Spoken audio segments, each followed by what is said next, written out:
Je vais te donner les meilleurs slippers à acheter en 2026. Pour commencer, la Volvo EX30 Twin Motor. Pour un SUV moderne, c'est 428 chevaux et un 0 à 100 en 3 secondes 6. Pour bien se rendre compte, ça accélère aussi fort qu'un Lamborghini Urus pour 3 fois moins cher et bien plus discret. Ensuite, la Skoda Superb. C'est l'un des meilleurs slippers de notre époque, avec son prix raisonnable et une puissance équivalente aux sportives modernes. Avec son 2 litres TFSI qu'on retrouve sous les blasons Volkswagen et Audi, on parle d'une puissance de 265 chevaux avec son moteur turbo compressé. Ce qui en fait un break discret, prenant le 0 à 100 en 5 secondes 5, comme des Subaru ou des Golf GTI. Pour la suivante, on parlera de la Mazda 3 MPS. Très passe-partout. On dirait pas une sportive, 2 litres 3 turbo 260 chevaux. Moteur basé de la Focus RS. 0 à 100 en moins de 6 secondes. Elle est bien plus puissante qu'une Golf GTI Perf et pourtant bien moins chère. Le slipper ultime pour atomiser pas mal de voitures au feu rouge. Là, on va parler de mon petit coup de cœur. La Lancia Thema 8.32, qui intègre un moteur Ferrari V8 de 215 chevaux. Certes, c'est pas beaucoup, mais pour entendre un moteur Ferrari dans une berline, c'est très fort et unique au monde pour son époque. Malheureusement, les exemplaires sont durs à trouver. Pour la petite histoire,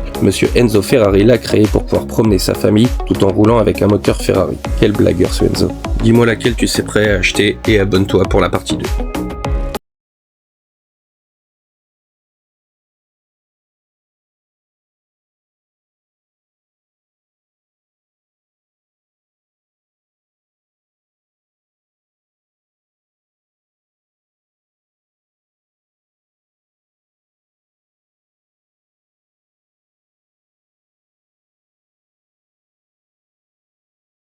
Pour la suivante, on parlera bien d'une française. La Renault Safran Biturbo 268 chevaux, l'une des premières françaises à pouvoir rivaliser avec les Allemandes de son époque. Beaucoup ne la connaissent pas, et pourtant elle a fait sa renommée à l'époque. Même si elle a été vendue trop cher pour une française, ce qui l'a conduit à son échec commercial.